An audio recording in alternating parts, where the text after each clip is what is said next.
Welcome to the channel. In today's video, we are going to be changing the engine, transmission, and rear drive oil on this BMW R1150GS. This procedure is going to apply to the 1100GS as well as the 1100 and 1150 like RTs and pretty much the whole R1150 and R1100 model lineup. So without further ado, let's get to it. First, we're going to be draining the transmission oil.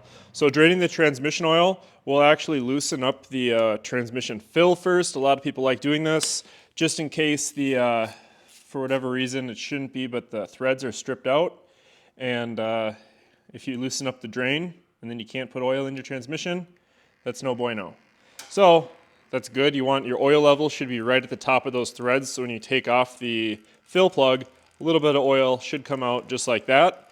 And then we're going to go ahead and loosen our drain plug with the same 8mm Allen. Loosen up our drain, and then we're going to start to see a lot more oil come out of here. And we are using just synthetic 75W 90 gear oil. So we'll let this out. Try and not make a mess all over the foot peg, and that oil looks nice and clean. This customer just bought this bike off of Facebook Marketplace, and according to the ad, it needs nothing and everything had been gone through. So I guess looking at the transmission oil, I would have to agree with that.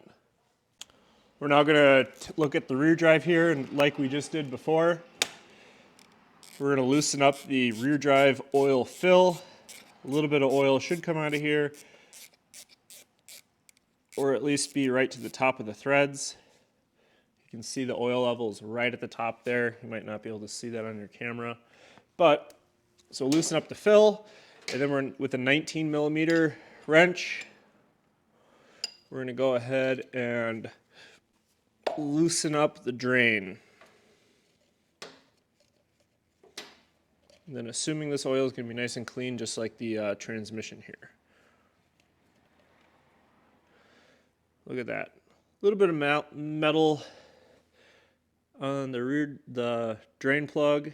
You can see it's like kind of a sludgy, metally, metallic buildup on there.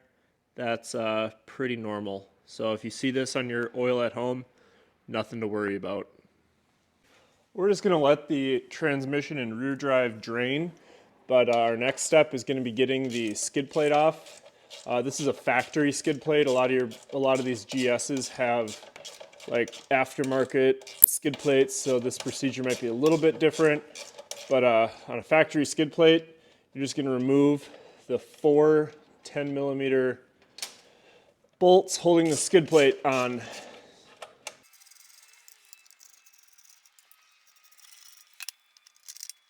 Now with the skid plate off, you'll be able to see the oil drain plug right here, and that is a 8mm Allen, the same 8mm Allen that we used on the transmission fill and transmission drain. So just get an oil pan under there, loosen up this drain plug. We'll see how clean this oil is.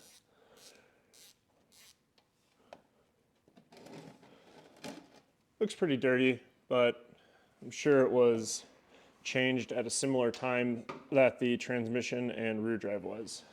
So now the oil filter is right up here in this little kind of recessed into this little cavity.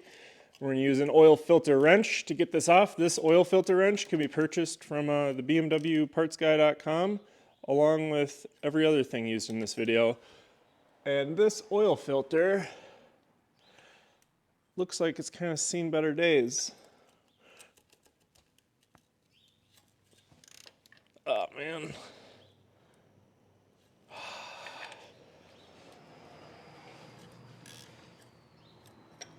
So that oil filter is totally over tightened. So now we get to go through this together. So now our first technique is just to take our oil filter wrench and just a shop towel and kind of use the shop towel to fill that void. So we'll get this oil filter. It's going to fit a little bit snugger now. Be able to see it up in there. And use the wrench and kind of tap that up on there. We'll see if we can get it undone.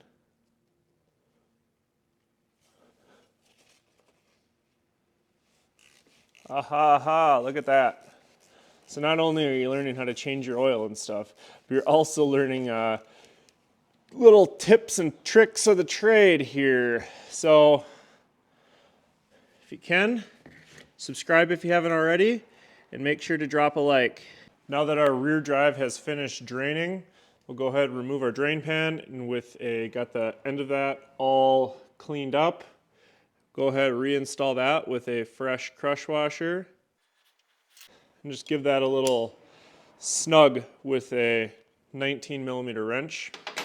One other thing to mention is the spec on the oil level in here is 180 milliliters, and you can see that this was pretty much perfectly at 180 milliliters. So 180 milliliters of oil came out, and that's kind of indicating that the seal, the pinion seal that's like right behind here, isn't compromised, where the rear drive would then leak rear drive oil into the swing arm, which is not supposed to have any oil in it. So if there's oil leaking over here, you'll know that that seal's bad. And another way you can get oil in the transmission or in the swing arm is if the transmission output seal is bad. So we're looking pretty good here. So now we'll go ahead and put some oil in here. So we can then go ahead and, yeah, like I said, put 180 milliliters of gear oil in here. And I'll have this gear oil that we're using linked below, along with the engine oil, oil filter wrench, and oil filter. So with that all full of oil, we can go ahead and tighten up our fill plug, and we're just going to tighten this down until it seats, and then just give it a quarter turn, just enough to crush that crush washer. So now our transmission, we're going to go and tighten our transmission drain plug with a new crush washer, obviously. Until that seats, give it just a quarter turn.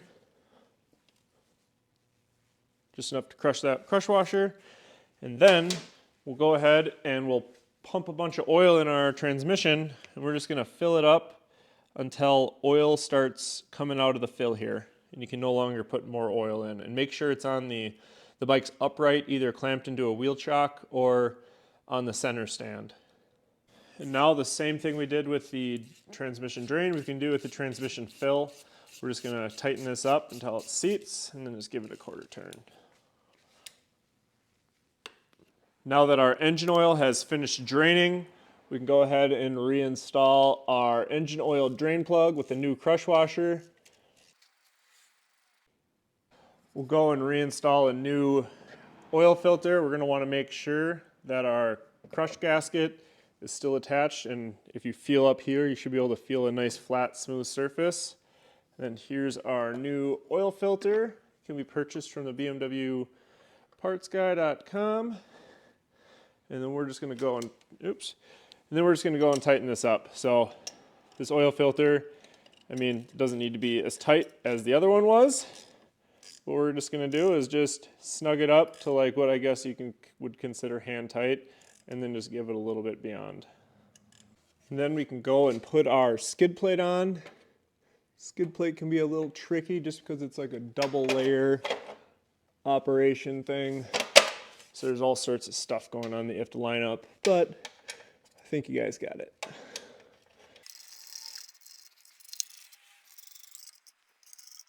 Now we can fill our engine with engine oil. This bike has like one of these security things. You can literally just use a 90-degree pick, you know, and it comes out probably easier than it does with the actual tool. And then we're going to go ahead and dump 4 quarts of 20W50 oil. I'm using Liquimoly 20W50. I'll have it linked below, and it can be purchased from the BMW partsguy.com. So now as you fill this up, there's a little sight glass right there, and you're going to want to keep an eye on that, because as you fill the oil up in here, it's going to rise up in that sight glass, and if you notice, there's a little red ring kind of around that sight glass, and that's going to be your range, like your permissible range. So the upper limit is going to be the top of the red circle, and the lower limit, or like the minimum oil level, is going to be the bottom of the red circle. So we're just going to put oil in, and what I've noticed is pretty much an entire bottle of this is going to bring it right to the very top. We're going to run the engine for, well, we'll run it up to operating temp, and then shut the bike off, and then the oil level will settle out right about 3/4 up that sight glass.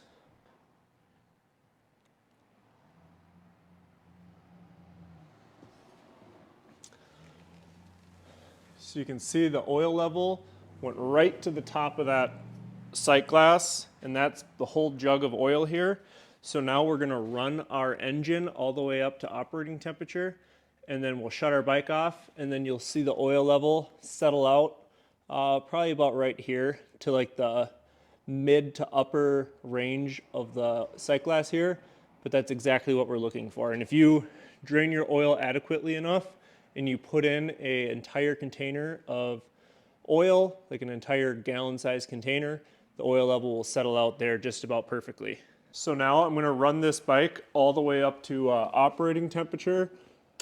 And one thing I should mention is this bike has a horrific tapping noise coming from the left cylinder here.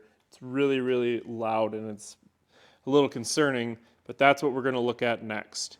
So I'll let you listen to this, and that'll be my next video, is addressing this. I know that's a pretty common issue with these boxer engines, but we're going to run our bike all the way up to operating temperature.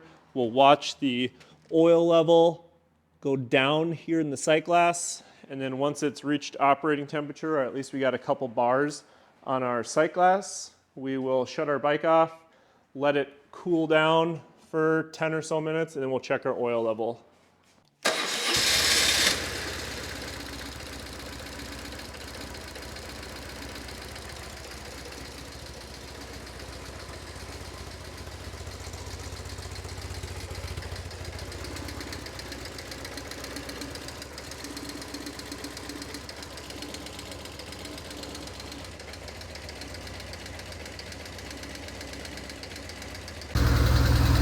So you can see now, with the engine all the way up to operating temperature, how loud that ticking noise is. See, if your bike has even a faint ticking noise, my next video will probably help you out. Just trying to listen for where it was. The customer stated that, well, I guess the previous owner had adjusted his own valves, and he probably really didn't know what he was doing. So now I shut the engine off, and you'll be able to see the oil level rise up in the sight glass. And like I mentioned, the oil level is going to stop probably, I don't know, 3/4 of the way up that, and that'll be the perfect oil level. So anywhere within that red ring is going to be perfect. Thank you so much for watching, and if you haven't already, please like, comment, and subscribe, and then hit the notification bell to be notified every time I release a new video. And as always, have a safe ride.